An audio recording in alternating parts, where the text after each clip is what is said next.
Olá pessoal, tudo bem? Bem-vindos a mais uma videoaula do Laboratório de Eletrônica. Nessa videoaula eu vou explicar como funciona a porta lógica do tipo E, é uma porta lógica digital, utilizada em circuitos digitais, e vou mostrar como montar um circuito utilizando diodos e resistores que implementam a lógica dessa porta lógica. Se você não assistiu ainda às outras duas videoaulas que foram publicadas sobre um assunto semelhante, que é a videoaula que fala sobre porta lógica do tipo NOT e porta lógica do tipo OU, eu recomendo que vocês assistam, porque essa videoaula é um complemento às duas anteriores. Você pode assistir a ambas as videoaulas acessando esses links que estão aparecendo aí na sua tela. Eu espero que vocês gostem da aula de hoje e vamos lá.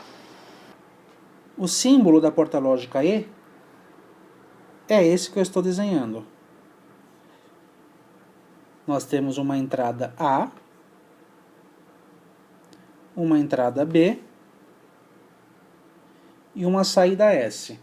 Tanto na entrada A quanto na entrada B podem ser aplicados nível lógico baixo, que é qualquer tensão próxima a 0 volts, ou nível lógico alto, que é qualquer tensão, que é a presença de tensão, e no nosso caso será 5 volts.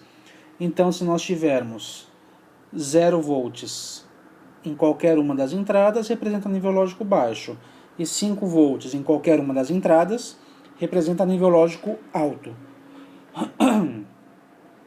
Essa porta lógica E respeita a seguinte tabela. Nós temos a entrada a entrada B e a saída S. E nós teremos 4 possibilidades. A primeira delas é nível lógico baixo na entrada A e nível lógico baixo na entrada B.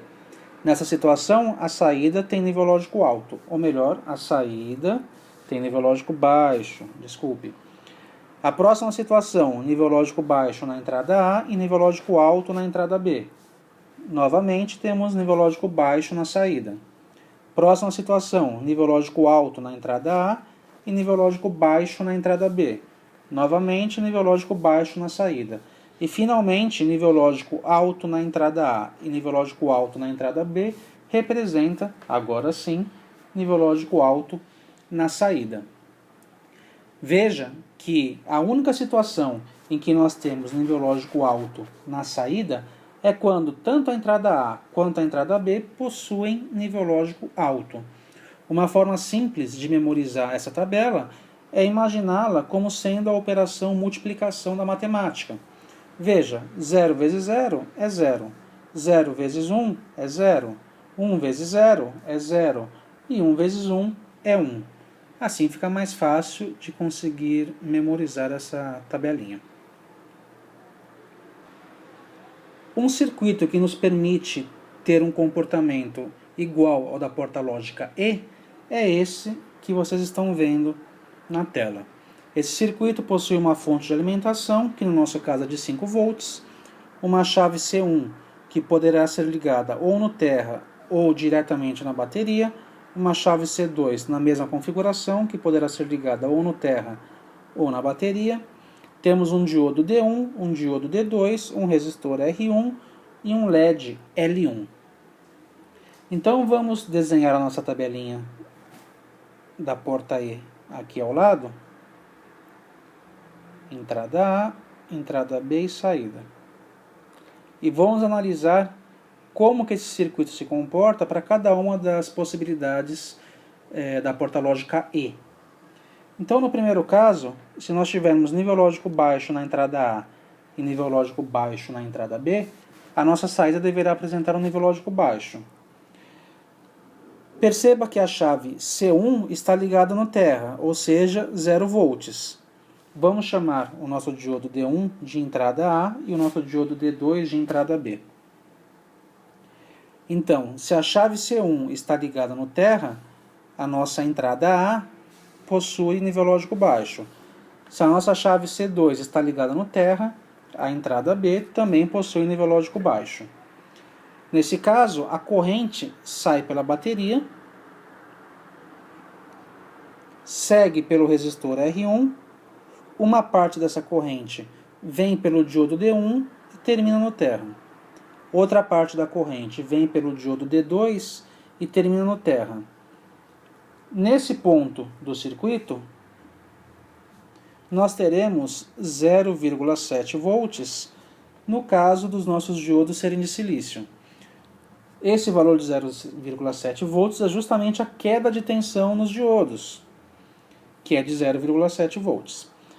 Como 0,7 é um valor muito próximo de zero, nós teremos na saída, que é o nosso LED, então o nosso LED é a saída, nós teremos em cima do LED 0,7 volts, ou seja, nível lógico baixo. Como o LED necessita de 2 volts para acender, ele ficará apagado, fazendo com que essa condição da tabela verdade seja satisfeita. Ou seja, entrada A com nível lógico baixo, entrada B com nível lógico baixo, saída com nível lógico baixo.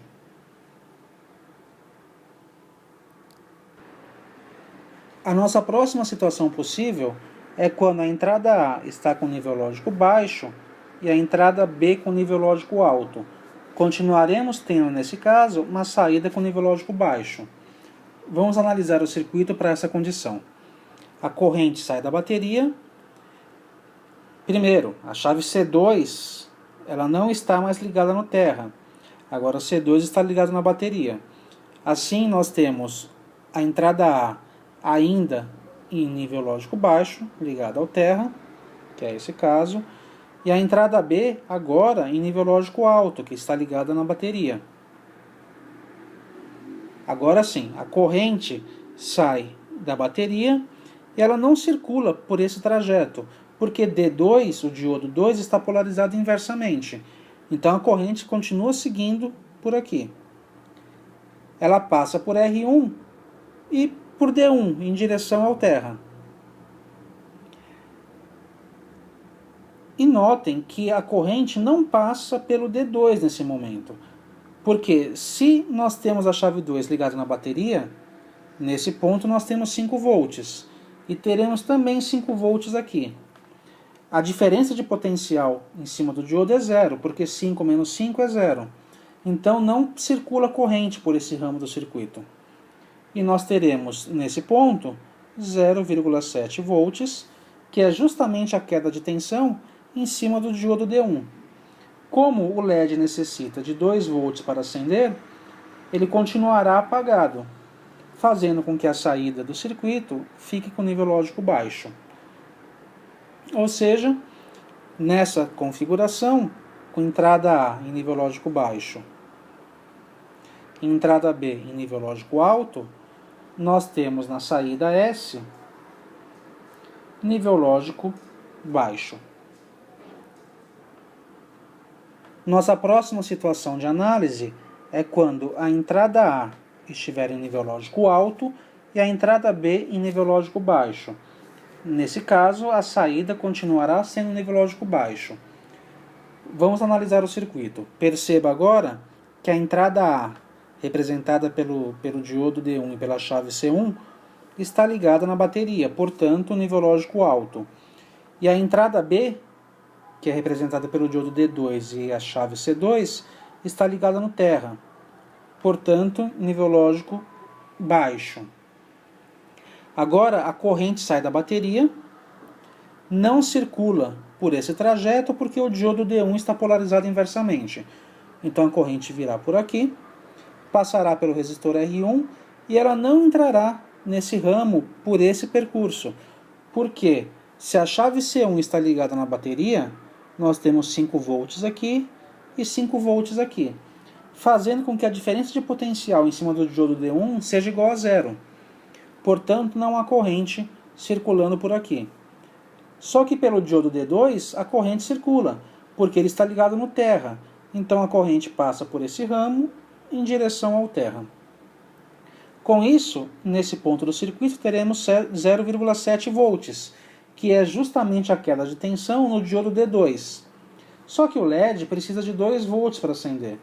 E como 0,7 é menor do que 2 volts, o LED não acenderá. E da mesma forma, 0,7 volts é uma tensão muito próxima a zero. Ou seja, a saída no nosso circuito é nível lógico baixo. ou seja, uma tensão muito próxima a zero. Para finalizar, a última opção possível é quando a entrada A está com nível lógico alto e a entrada B também está com nível lógico alto. Nesse caso, a saída apresentará nível lógico alto. Essa situação ocorre quando tanto a chave C1 está ligada à bateria, quanto a chave C2 está também ligada à bateria. Nesse caso, a corrente sai da bateria de 5 volts, não circula por esse ramo, porque o diodo D2 está polarizado inversamente, e também não circula por esse ramo, porque o diodo D1 está polarizado inversamente. Então ela vem por aqui, passa pelo resistor R1 e não entra nesse ramo do diodo D1, porque existe um potencial de 5 volts nesse lado do diodo. A corrente também não passa por D2, porque existe um potencial de 5 volts nesse lado do diodo. Então toda a corrente passa por aqui, fazendo com que exista 5 volts, que é a tensão da bateria, distribuídos entre o resistor R1 e o LED L1. Como o LED precisa de 2 volts para acender, e nós temos 5 volts da bateria disponíveis, então o LED acenderá, fazendo com que a saída S possua um nível lógico alto, ou seja, 1. Assim pudemos notar que um circuito nessa configuração funciona como uma porta lógica E. O que é importante destacar nesse caso é o valor do resistor R1. Ele deve ser configurado de tal forma que a corrente que passará por D1 nas situações em que a chave C1 estiver ligada ao terra e a corrente que passará por D2 nas situações em que a chave D2 estará ligada ao terra não seja maior do que a corrente máxima suportada pelos diodos. E esse valor da corrente máxima pode ser obtido no datasheet do componente. É isso aí, pessoal. Espero que vocês tenham gostado. E caso vocês queiram acessar mais tutoriais e videoaulas sobre eletrônica, acesse o nosso site labdeeletronica.com.br. Peço também, por gentileza, que você dê um joinha logo abaixo do vídeo, caso tenha gostado dele, para ajudar a divulgar o nosso trabalho e fazer com que a gente continue desenvolvendo essas videoaulas. E peço também que você se inscreva no nosso canal, para ficar sempre por dentro de novos vídeos e novidades do nosso site.